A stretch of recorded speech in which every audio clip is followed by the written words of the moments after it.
Hello, I am Dave Fisher. I'm a faculty member at Rose-Hulman. I've usually got the shirt on. I teach computer science here, and what I've gotten to do the last 10 months has been really fun. So I've actually been on sabbatical. It's my 21st year at Rose-Hulman, so it's sabbatical number 3 for me, which has been really neat. I got to do a job as a software engineer at BibleProject. So for my college, I have to give a sabbatical talk. So my sabbatical talk was yesterday. I thought I'd make a little video of it. Before I get started into the talk, I should remember to do the disclaimer. So the disclaimer goes something like this. This is a website, so I wrote, this website does not represent BibleProject. It is being developed independently by a fan of BibleProject, though. In the same way, this talk does not represent BibleProject. This represents my experiences and my reflections at being there for a while. And so my guess is that if you're watching this, you're probably a big fan of BibleProject and you enjoy kind of some of the behind the scenes things about like what my experience was like. Whenever I sent out the advertisement for my sabbatical talk, I promised 3 major points. I said that I would talk about Dorothy Sayers' Why Work article. I'll explain why that is a central part of this talk. I also wanted to talk about AI at BibleProject. So how is BibleProject approach using AI in code and other parts of the company? And then also just talk a little bit about like, what do I do there? So a day in the life of like a software engineer at BibleProject. So those were kind of some of the goals for the talk. I will say though that when I started making the slides for this talk, which was after the advertisement, I discovered I kind of had, the 2 main parts, the company values and then a day in a life. But really before I did that, I should probably introduce BibleProject some to the people in that room. My guess is you're probably watching this because you're a fan. You already know what BibleProject is, but I'll go ahead and say a couple things. And then really to understand BibleProject, what I decided to do was to have an experience. So the best way to do something and understand something is to kind of experience it. So we actually watched a video, and so we'll get to that. And then honestly, I thought I should probably put a little bit more about what I did up front as opposed to just like saving it for the end, because I get long-winded sometimes and sometimes the end never comes. So a quick background on BibleProject. How did BibleProject get started? BibleProject really started with these 2 guys, so Tim Mackey and John Collins. They started the nonprofit, the crowd-funded organization in 2014. Tim was a pastor. He'd done his PhD in biblical studies at Wisconsin, and then he was a pastor there in Portland, Oregon, serving at Door of Hope Church. So big Bible guy. John Collins, more of the entrepreneurial mindset, made a company doing explainer videos. And so you get somebody that does explainer videos and somebody that's an extreme Bible nerd. You put them together. They were college roommates at a college, a Bible college there in Portland as well. And they reunited and they formed the BibleProject. So they founded it in 2014. Some of their really early work is still up on YouTube. So their early things, they just posted things to YouTube. One of their first videos that I know about is their Heaven and Earth video. And really the point was, what is the Bible about? So far too many Christians today think the Bible is about something for when you die and then you go to heaven. And that's not really the point of the Bible. The point of the Bible is the starts now, how you can live like aligned with Jesus, right? And so they wanted to make that video first, and it dropped. And to be honest, they went viral pretty early. So they've just continued to grow over the last 12 years. So it's really neat. This video, by the way, I won't make us watch it now, but it's got a timestamp to the very, very end of this video. And you're going to see Tim and John from 12 years ago just kind of talking about what the project was. So it's crowdfunded, and you can watch that if you want. I'll make sure to put the link to my slides up there. It's also really funny because it's always embarrassing to see old videos of people you know. If you haven't been to it before, if you haven't seen it, make sure you spend some time on BibleProject to just kind of look around, like what are the media that they make. There's Alan, some people I know.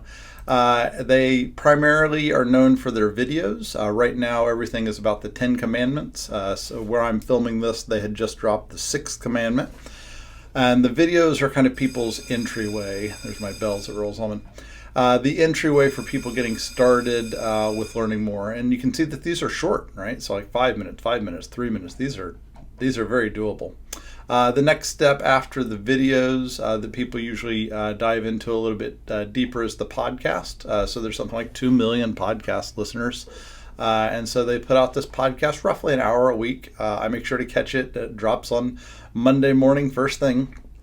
And it's fun because you can listen to the podcast and learn more. You can also submit questions over here. I think I submitted a question for the fifth command. And it's always fun to see if they happen to pick your question or not. I asked for more stories from the Bible about honoring your father and mother. So that's kind of fun. So that's the Bible Project, if you weren't familiar with them. The tool that I work on is the search tool. And so all the links that I give in this slide deck are going to be to search page results because this is the world that I swim in, the code that I write for Bible Project. So I really like the search page and I know it well. To know the project better, though, what I thought would be really good for the audience yesterday is to experience it. And I'm not original. I didn't think of this idea. But I got to go to the Bible Project retreat in September, which was really neat. It was hosted there at Portland, Oregon. The building, Bible Project, the office, is the back end of a church, the Imago Dei Church. And so in our company retreat, the first thing we did, like basically the first day, was to take over the sanctuary at Imago Dei and have a company-wide experience. And so we actually just experienced going through some things. And this is September of 2025 pictures. So you can see Tim and John took us through the Ten Commandments, talking about it. Brittany, Kim, Renji, some scholars, did the thing with us, right? And so it was just how we got kind of introduced to the company was to do it and experience it. So what I chose to do in the talk, this is like almost controversial, but I chose to understand the product the Bible Project makes by doing the thing. So we literally watched 5 minutes, I won't do that here, of the fifth commandment video. I really enjoyed this one. The reason that I picked this one is because it was something that I had a big misconception about. So I thought of it as, first I thought of it as obey your father and mother, not honor. That kind of comes from Ephesians 6, how Paul applied it. But the original is just honor your father and mother. And I applied it to, like, I used to like go as a whip for my kids, right? You better obey me, right? And that's not even what it said. But we watched the video, and you should pause me and go watch it. I'm just at 10commandments.bibleproject.com on the fifth commandment. And we really talked about what the commandment was and who it was for, was kind of the news to me. And it became obvious that it's for like adult men, right? Is kind of the context they were writing to. And if you think about the fact that the other commands are don't kill, don't commit adultery, don't covet your neighbor's wife, right? You know the audience. I don't know why I ever thought it was for kids. We also watched this behind the scenes with Patrick about why they picked and used trees. So we took just a little bit of extra time for that just because I thought it was important. I also enjoy spreading the message of Bible Project, little ulterior motives there. But people really got a good understanding of why their work matters and how much love and care goes into the work the Bible Project makes. And that fit into the talk that was coming later. After the videos and the podcast, there's also, if you want to go a lot deeper, classroom. I love these classroom classes. I spend a lot of time with them. Other things you can do with Bible Project, if you're not familiar with it, is they do a lot of their work is actually most visible through other apps. Their biggest partner is YouVersion. YouVersion makes the app called The Bible. And one of the things that I do is the one story that leads to Jesus reading plan. I read 2 this morning because I got one behind from yesterday making this. And that's something that you can do that's provided by Bible Project through the YouVersion, the Bible app. You can also watch their videos on there. If you go to the YouVersion videos section, I think this is so funny to see how many of them are Bible Project videos. So you see there's 9 here. It looks like 5 of them on this front page are Bible Project, which is fun. So Bible Project may have like a few million users, but the Bible has 1 billion downloads, right? So probably more people know us through there. How did I come to know Bible Project? Where did I get this idea? So I lead a Bible study here at Rose. So I'm a Christian, it's probably obvious. And we went through a thing called The Story first, and then we did John, and then we did a Luke Acts year. And then this year we've been doing one called Genesis Melodies. And I decided to do this series, Genesis Melodies, because they completely covered the book of Genesis in the classroom classes. So I've spent a lot of time going through those classroom classes, listening to, re-listening to, and they've been just a tremendous asset towards my understanding of the Bible, so I can lead a small group. Next year, by the way, we're going to do Matthew. So the good news, according to Matthew, I had to make it a little shorter there with the Greek. I got my start here just by a cold email. I'm primarily an app developer, and so I emailed Adam Patinsky, who leads the app group, saying, hey, I know you hired somebody recently. I'm a college professor. I'd like to get a job there as Sabbatical. It's funny that my first email to Adam was over 2 years ago, so it takes a long time. It took a year to set up the Sabbatical and a year to do the Sabbatical, so I thought that was kind of funny. Things I've gotten to do since getting hired on. So this same trip to Portland, got to just kind of see the office. I feel like you get a better understanding of somebody when you walk into their house, right? So it was fun to walk around and just see how they've decided to organize their space. Some of the things in there. This is a wall of Genesis 1 posters. Their videos have been translated to many languages. I think there's 55 languages that they've been targeting and working on.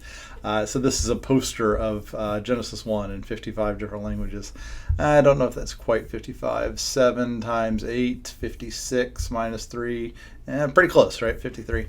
The other thing that's fun about this particular wall is the door that's right here. If you could somehow zoom in on it, it says Tim Mackey and John Collins. Like, that's their office. So it's just kind of a neat little thing. Other things that you'll notice if you were to ever give a chance to do an office tour, you can totally do that, by the way. You can just walk up and knock on the door and ask for a tour. I think that's fun. You'll see these models from the Sermon on the Mount series. And so they actually built these and filmed them and then kind of put an overlay to where they looked a little bit more cartoony, right? But the mountain there is an actual physical mountain. Even things like these trees and the boat, they actually filmed these and then just put overlays on them to add people and things like that. And so I think that's kind of cool. You can also go see things like the podcast booth. Tyler Bailey here, my manager, Tommy, gave me a little tour. And it's pretty neat to go see these things.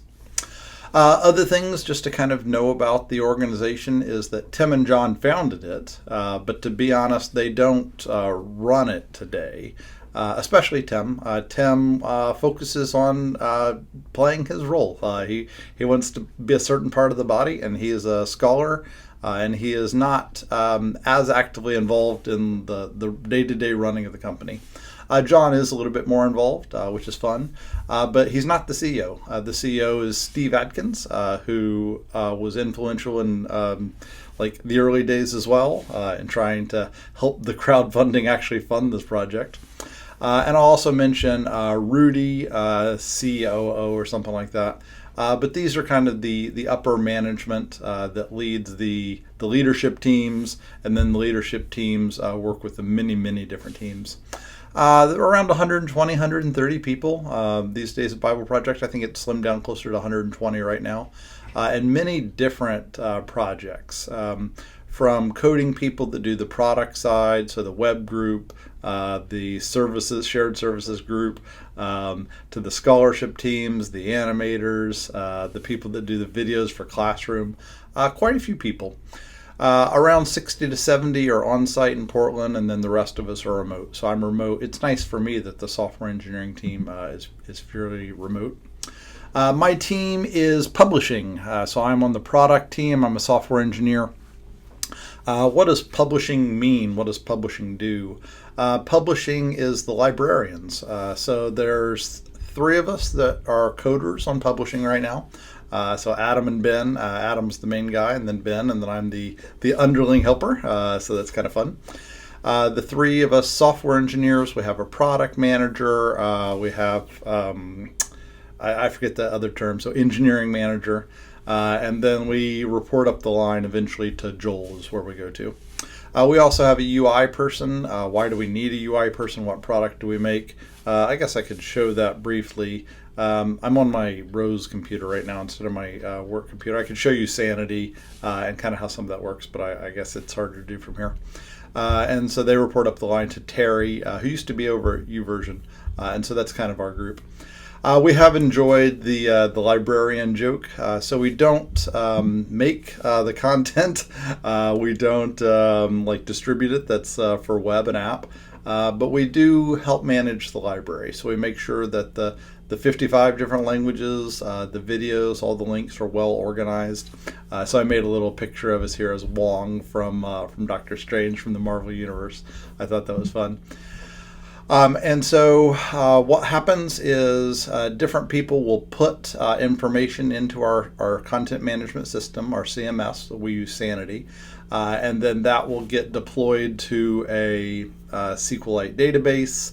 And then that database will be read by our backend service server, which is called Zed. And then the web and the app will talk to Zed. Zed will talk to the SQLite database. The whole thing is quite interesting. I spent some time explaining it on the board in the meeting, and it was fun, but I won't redo that here. I also made a change to the data that got called out on today for making this change. I've got a link here to do a demo, but again, I'm on the wrong computer to show that demo right now. So that's kind of some background information about Bible Project, a little bit about me. And then the next thing we moved into was this why work mindset. And so this kind of feels like it's coming out of left field to you, so I'll give you a little context. I was preparing for this talk not a long time ago, maybe 1 week in advance, because that's how life is. And I thought, who would be good at Bible Project to talk to, right? So I'm in a very favored position. I looked at who's available as far as like the leadership and management. And the person I really wanted to talk to was Rudy, and Rudy was available. So I talked to Rudy. Random idea. I talked to Rudy 2 hours later. That was pretty awesome. And I said, Rudy, so he's going to be the future CEO whenever Steve decides he's done. That's already been announced. You're kind of the top of the head of the ladder at Bible Project, the company. What drives you? Like, what are the primary guiding principles of Bible Project? We all see the scholarship side with Tim. But as the company, what would you explain to people? What would you say, Rudy? And so Rudy, I made a lot of notes. He is extremely fun to talk to. But he said that he would start with his 6,000-foot view and then dangle things off of that. And he said that he would start by explaining Dorothy Sayers' Why Work article. It's a 1942 article. And then he would use that as the foundation to explain Bible Project. So that was like, that's great. I appreciate that, Rudy, and it's going to be awesome, I'm sure. But I've never heard of this article. I have no idea what you're talking about. And so he sent me a couple links, and I found some others. And I started just diving in. And you should do the same, by the way. You should go read this. So Dorothy Sayers, who is she? Who was she?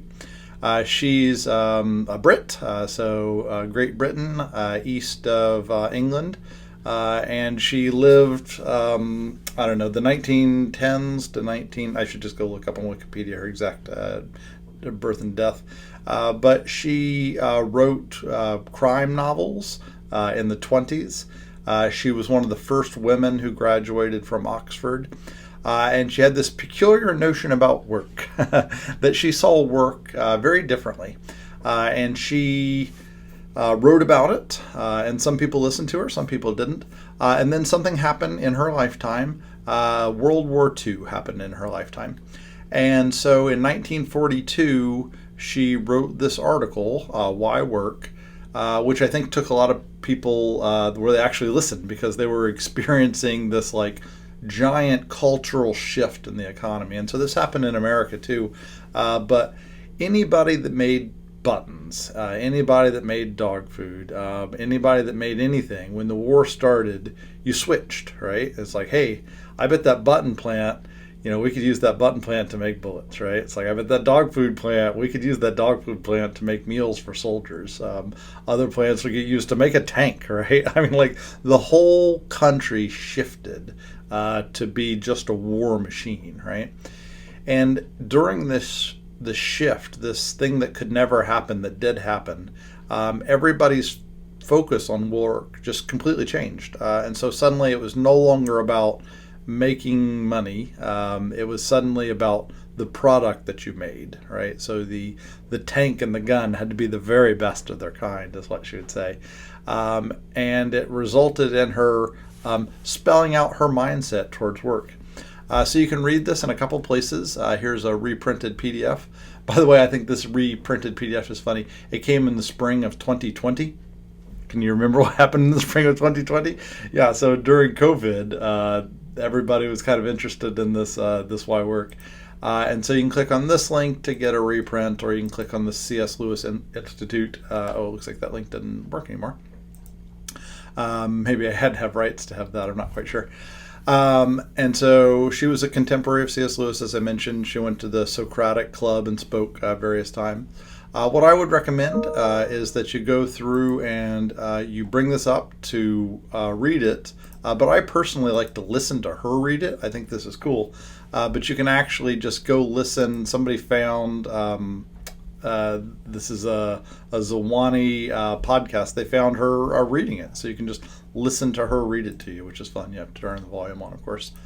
And some of the things that you'll see in there is that she saw work primarily not as something you do for money, so that then you can do the thing you are, but it's the primary thing that someone does to live, right? So your work is your goal, not the thing you do so you can live. And so we've gotten into this habit of work being about money and making money so that you can do other things. But she really encouraged people to see it differently. I won't bore you by going through the outline that I've made of her work, but I'll just kind of say that she kind of introduces things. She reflects on what she's observed with how the war has changed perspectives, which I've already kind of discussed. And then she gives her 3 premises. And so you can kind of see it here. It's things like, how much should you expect to be paid? Well, enough to continue the work, right? You should do work which you're fitted to, and the quality is important. She's also a Christian thinker, and so she wanted to change how the church saw work, how people's secular vocation is their purpose that they're given by God to do, and not like getting pulled away. If it's not for the church, then it's not God's work, and that's just not the case, right? And so a really enjoyable article. You can definitely go through and understand, even from somebody in England, her perspectives towards the war and work. And it's really fun to see how she phrases things, right? So it's like when talking about compensation, he wants to be paid fully or more for the work he puts in. That doesn't follow with this mindset towards work. And really the thing is that Bible Project drinks the Kool-Aid of this, right? Like through and through. And they've adopted values for the company that are consistent with this. And then they live it out, which is really neat. And so the goal is we don't hasten to get through our leisure, or hasten to get through our work. We actually think of our leisure as an opportunity to help refresh us for our work, right? And so it's really neat. So you need to go read it. Bible Project has used, by the way, you should take a break at some point. I'm going to do it straight through, but you should pause me at some point and take a little break. So Bible Project has used concepts like this to establish company values. Their company values, the best way for you to see them is just to go over to the careers page, and you can actually see their values just posted right here. So Bible Project is, of course, a Christian company, but by no means do they only hire Christians to do the work. They don't. And this goes back to the article, right? They don't pick people to do the work based on what Dorothy Sayers would call their piety, right? They pick the person that's best suited for the work, to do the work. And that's kind of interesting. But their values, they do expect for everyone to follow and be a part of the culture and community at Bible Project. So you can go through and read them here, but they're very thoughtful about how they choose to live things out. They're clearly very creative. One of their primary focuses is on unity. If they read their mission statement, it says the word unity twice within one sentence. So that's obviously very central to them. And having an attitude of being humble. Most of those I kind of understood and expected. The two that I'm going to focus on is generous and unhurried. So generous is this abundance mindset. There will be enough. We'll see how that kind of plays out. And then the one that's the strangest to me, the most foreign, is unhurried, just because I come from a computer science college. We're very hurried, right? And so worried doesn't mean slow, but worried means you take the time to do something right. And so I enjoyed that. Just tell a couple stories about these things. I like stories because it sees if people like actually live up to what they say they believe, right? And so I'll tell 3 stories. So first story. So Bible Project chooses to not store money. And so Bible Project has a plan for how much money they need to continue the work. Again, very consistent with Dorothy Sayers. And they choose to keep almost exactly 6 months of runway. So like how much is it going to cost to run the company in the bank, but no more. So they don't store up in barns excess funds. And so that's kind of an interesting thing. But that can sometimes lead to problems. If you're short on money, you obviously have to try to ask more people for money. That's where most most philanthropic organizations find themselves. But for the first time ever, Bible Project found themselves with a reverse problem. So they were surplus, which is great. So what do you do with the surplus? So they didn't want to keep it. So they had some amount of money extra. And so then the next question is, well, who do you give it to, right? So do you give it to charities? There's a lot of great charities out there. So what charities is Bible Project going to support? And, the donors to Bible Project gave it to Bible Project as opposed to somebody else. So what they decided to do is they decided to do what they called a harvest share. So every person in the company, is around 130 there, myself included. I didn't know I'd be included. I'm part-time, not full-time.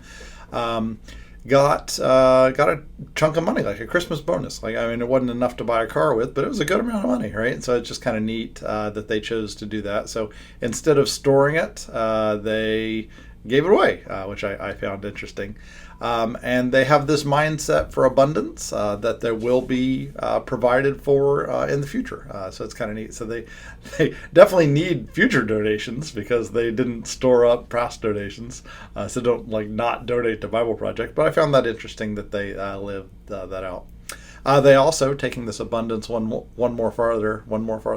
I talked to Rudy and I got good stories from him.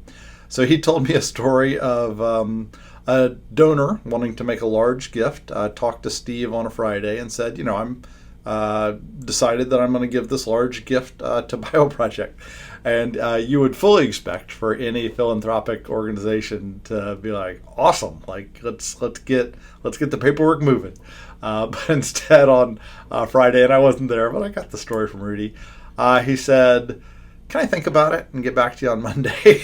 I was like, who does that at a charitable organization? And then on Monday, when Steve talked to him again, we were in a good place financially. And so the story goes that Steve said, there's 2 ways to kill an engine, right? You can kill an engine by not giving it enough gas, right? You got to have gas to make your organization go, your project go. But the other way you can kill an engine is by giving it too much gas. And so it's like this gift would lead us into doing more work than we have scoped or planned right now.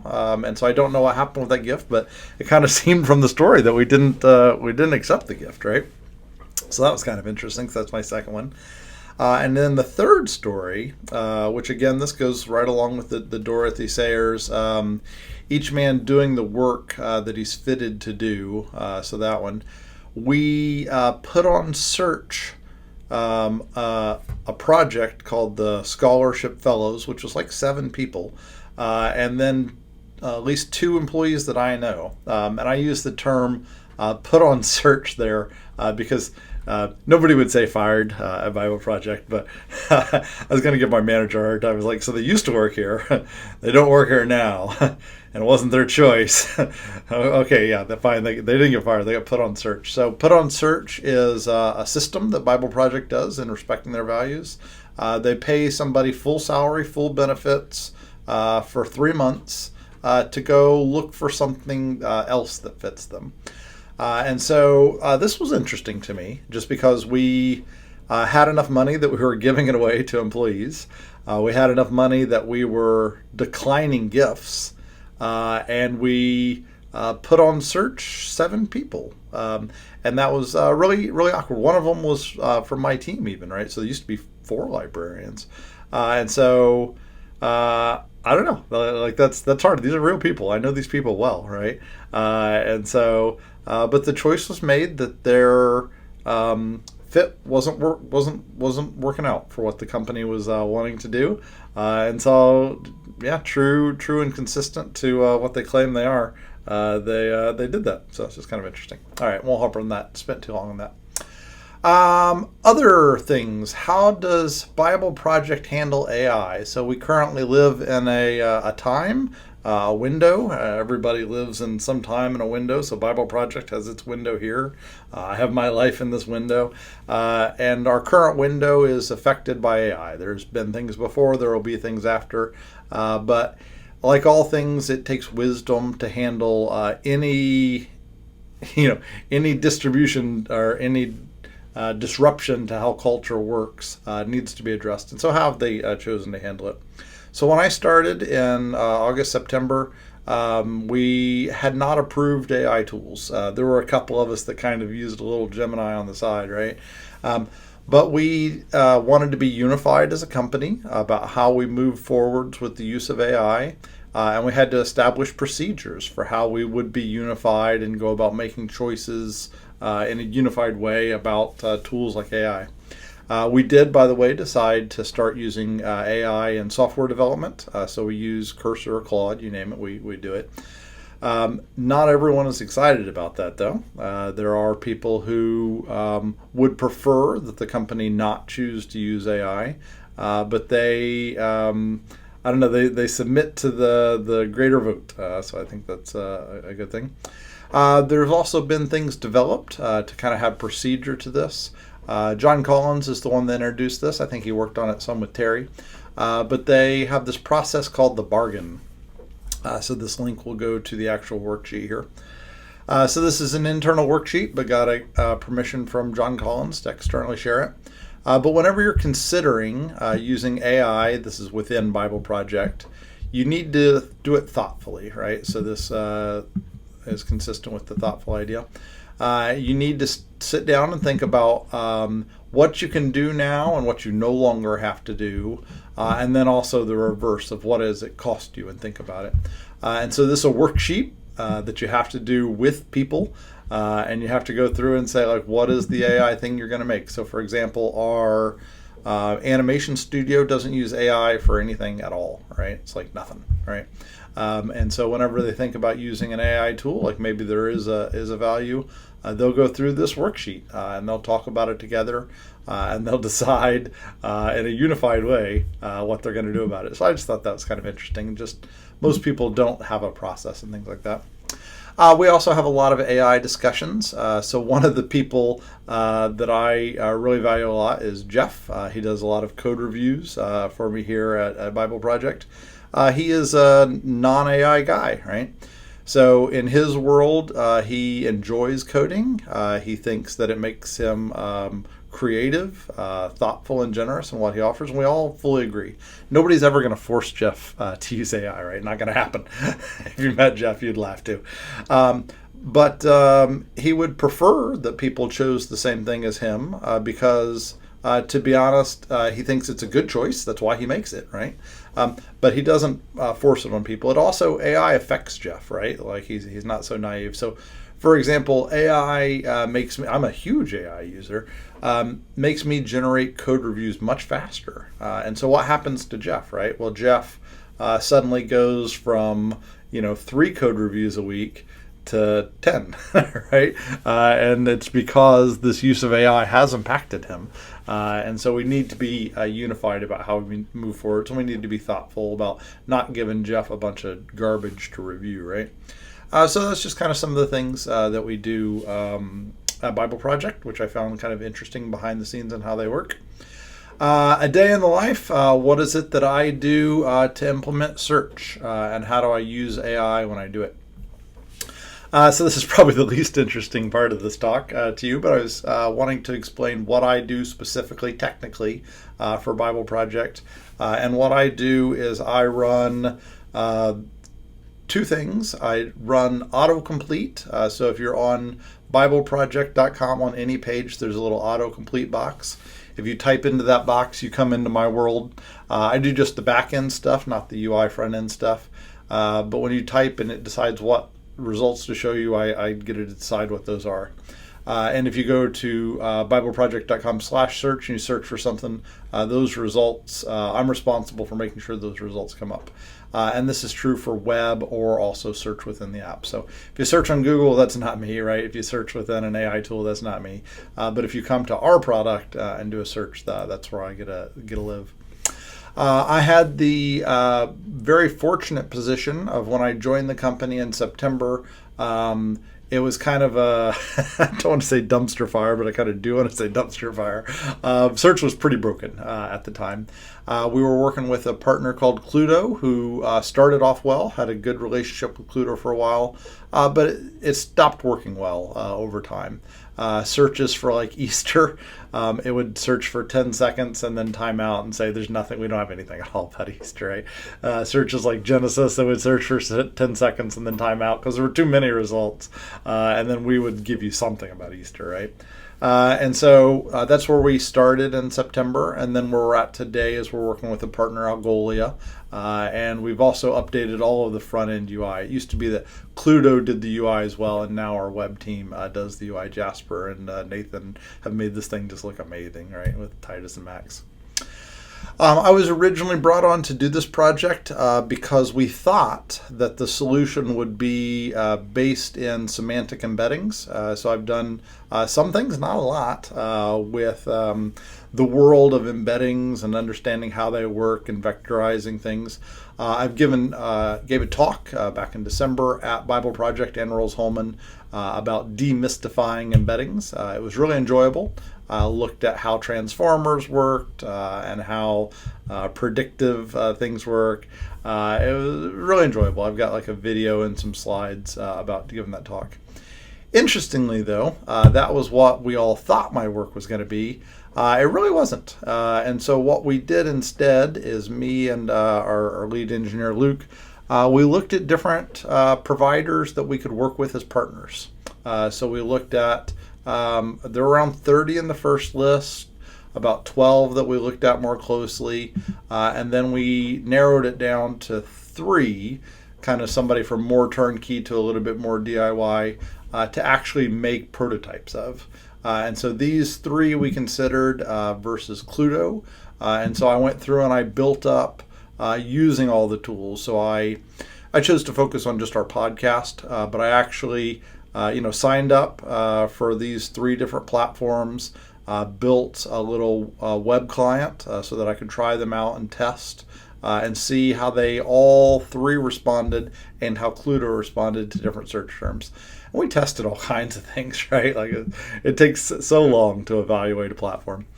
The one we picked that was right for us was Algolia. And so Algolia was kind of the most turnkey, which was a great fit for us. We aren't really necessarily in the search business. We need something that worked, right? Also, within Algolia, we had to choose what tier we wanted to be at. They have some very nice elevated tier things that do involve semantic embeddings. I kind of call this like the new luxury Cadillac options.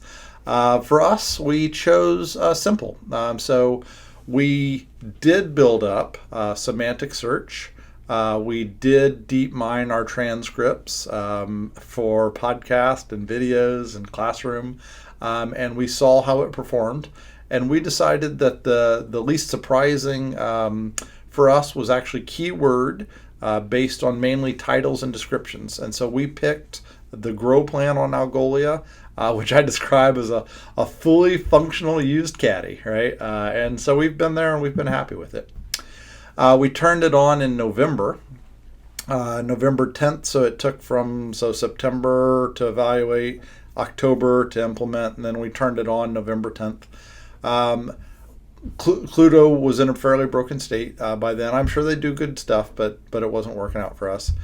In general, when you did a search, the back end took around 3 seconds with Cluedo.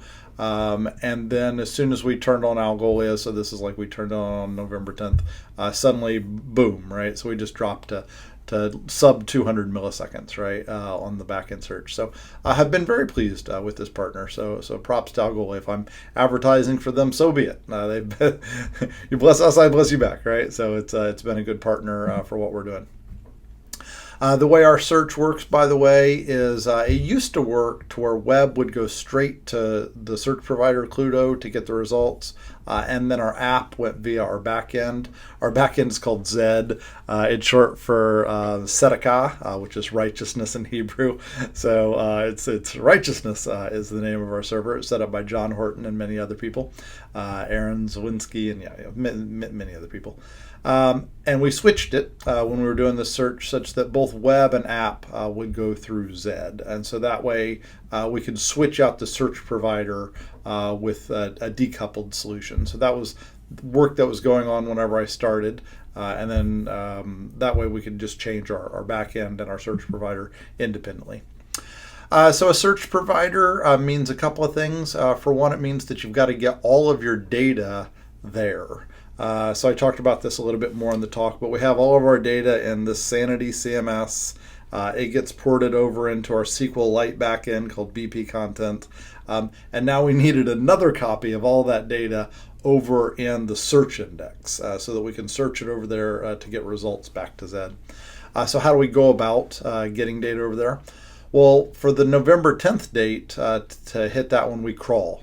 So every morning at 10 UTC, we crawl the website, we crawl everything, and we throw away yesterday's index and we completely replace it with today's index. It happens every morning. It still currently is happening now. And so one of my goals since then, I've been making search better with more content types. We serve pages now, we serve guides, we serve articles, all these things we didn't do before.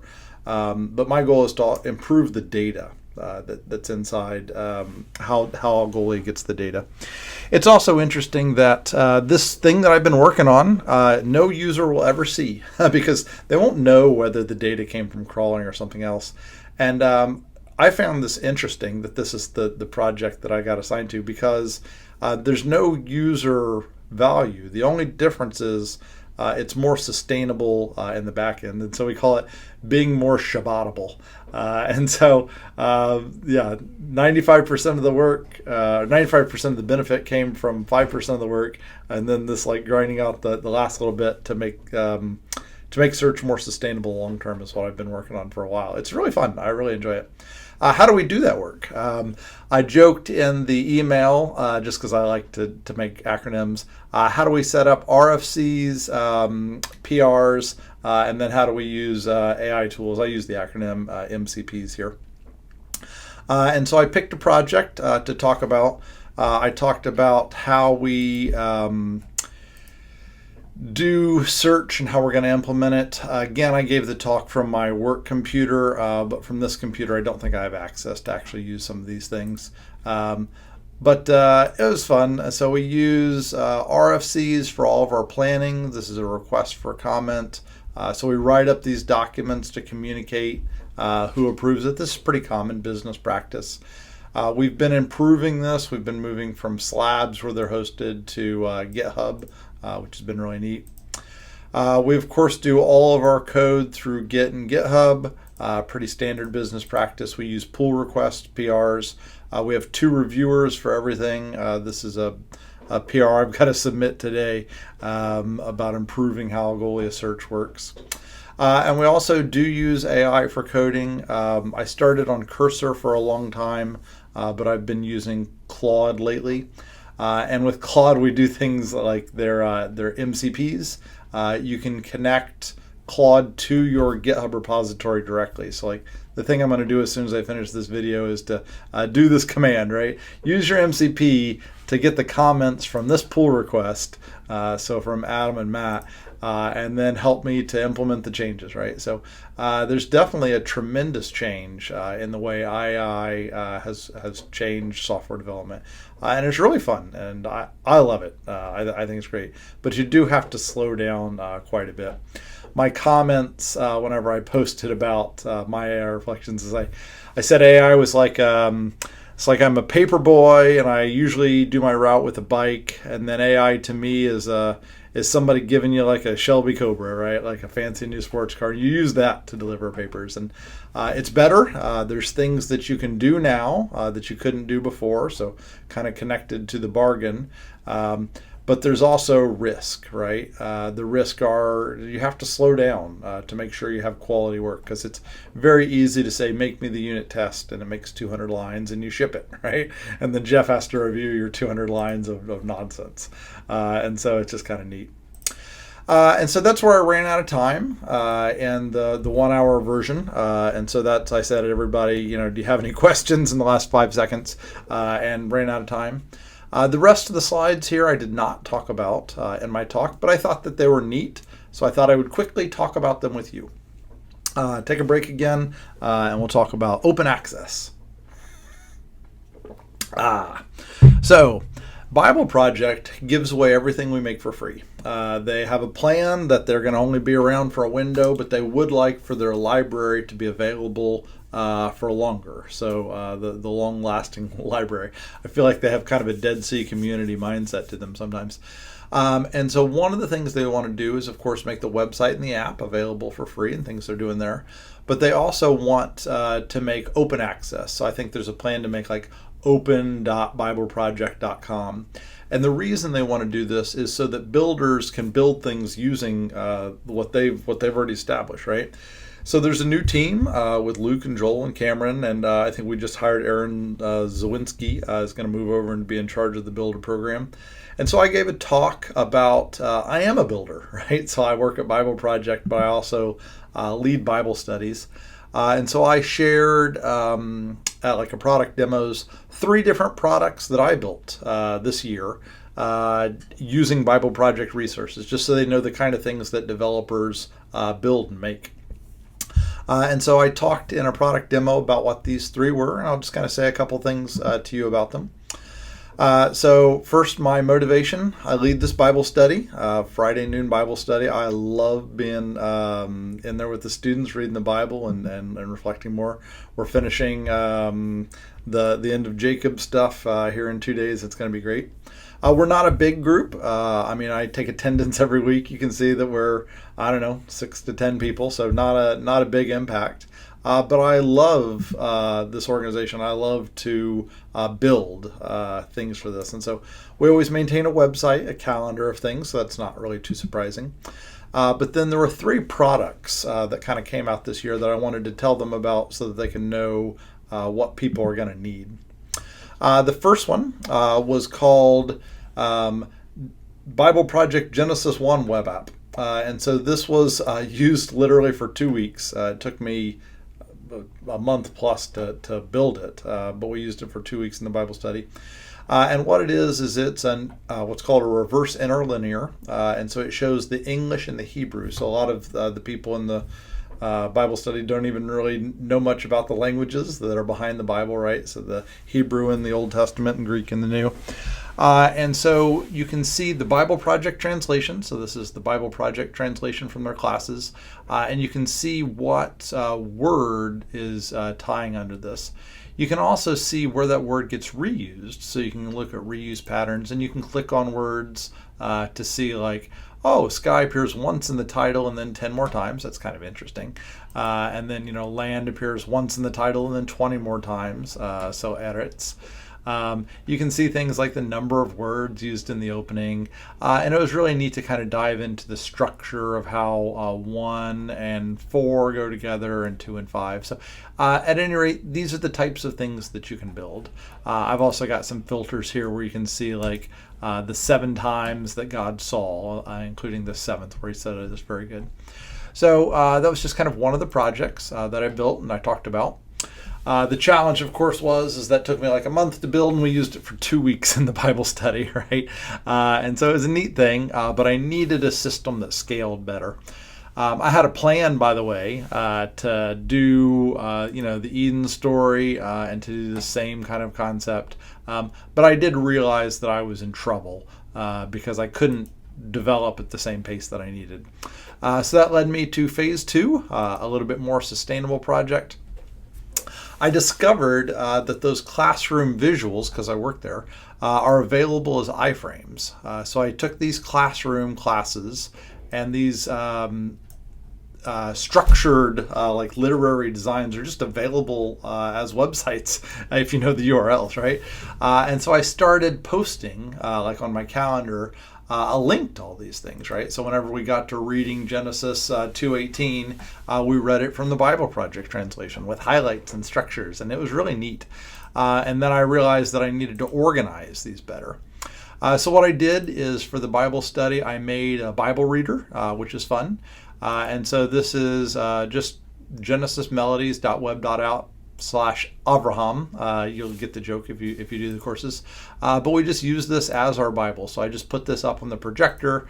You can see I'm zoomed in because on the projector I have to zoom in every time we do it. And we just read it, right? So we worked all the way through Abraham, Avraham, and then we worked on to Jacob.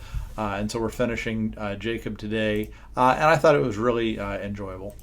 I also, just to share other things that I like to do, I made a audio guide. And so if you click on the audio button here, you can listen to me reading it to you and giving a little commentary. I love audio experiences, and so this was the second product that I made. So I talked a little bit about like what I need to be able to make a product like this, because Bible Project wants to give away everything for free, right? And so that was kind of a fun thing. So shared with people how I made the audio guide. They're also available as YouTube videos. I made 7 of them for Genesis 1 through 25. I also talked about in this process, I really enjoy audio experiences. So I love these classes. By the way, fun little behind the scenes here. At Bible Project, you can watch them film it. I was just like, what? And so they've been filming like the end of the Matthew series. And so like I watched them while they filmed it. The best way for me to consume these, though, like to eat this book, is actually via audio. So I shared that really what I would like is just the audio files of all these classrooms, because I put them on my headset. I live with these little, they're Shocks Open Swim Pros. They've got 32 gigabytes. Again, if I'm advertising for Shocks, so be it, right? I love these things. But I load the MP3 files on this headset, and then I don't even have to have my phone. And I've listened to these classrooms as a result. Like these 5, I've listened to them 7 times, right? Like I don't even know how many times. It's crazy because it's just so much easier whenever I'm doing anything to listen to it that way. And then that was project 2. Spent a whole year going through Genesis very slowly. One of the unexpected things that came out of it is that by following Tim, I feel like I'm a disciple of Tim sometimes. His rabbi dust is all over me. And it's looking at the way Tim saw Genesis as a repeated melody. Really opened my eyes to try to understand Genesis and then how to understand the Bible. And so this is just like our whiteboard of like how we break down the stories and where we mark the different melody cycles beginning and ending. This melody, by the way, it kind of goes through a creation, choice, division, collapse. Those are my words. Tim just calls it the melody. And you can listen for repeated notes that happen kind of like in each section. So like when creation, there's usually like the voice of God, or it's like God comes and speaks, and there's blessing and a sign. Then there's usually a human choice where they see good and they take, right? And so those are notes you'll hear a lot. there's usually some type of division of the relationships, and you'll have this escalating spiral, and then there'll be some type of collapse. Maybe it's God initiated, maybe it's human initiated, but no matter what, God keeps kicking off the cycle again with the next round. And what this led to is this led to me making an article. So I'm a builder, and so I made an article called The Genesis Melody. You should go read it sometime. I made it available as a website. This is actually how we started this talk, as this website. This website does not represent Bible Project. It was made by an Uber fan, though. It was made by me. All right, let's close the disclaimer. But what it is it's a look at Genesis 1 through, there's my bells again, Genesis 1 through 23, listening for the melody. This article is also pretty special to me because I won't read the article to you. I'm not going to go through that. It has been an experience with the Holy Spirit that I have never experienced before, and so I just kind of wanted to talk about my experience, and I don't hide it, but I also don't dwell on it in this. But in making this, I started to understand more how the Spirit works with people. So it doesn't overwhelm you. You don't just say, hey, tell me what you want to tell me. That's not how it works. But you get in there and you start working. And as you're doing the work, you get just little sparks of inspiration, right? So the Spirit works in many ways. I'm not saying this is the only way the Spirit works. But it's helped me to understand how Scripture was written, right? It's helped me to kind of understand more about these authors and how they've worked with the Spirit to do this work. And I've gotten a lot of insights that come from me following Tim, come from me listening, but also come from the Spirit. And so you've listened this far into this, so I may as well tell you. Eventually, the Spirit's going to blow this to become popular. I don't know when it's going to happen. Tim, I told him about it. I said that I made him a gift. But I think when he sees it, I think he's going to really like it because the Spirit is in it, right? And so I just really neat. And so go read the article sometime. I've tried to make, again, I'm a builder. I've tried to make an experience that I'm still working on to where you can listen to it while you listen or while you read it, right?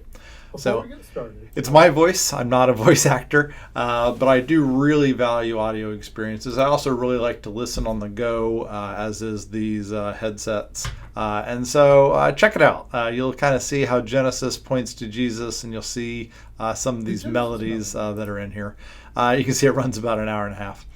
All right. That's it for me. I just wanted to record this because I think differently depending on where I'm at in my life.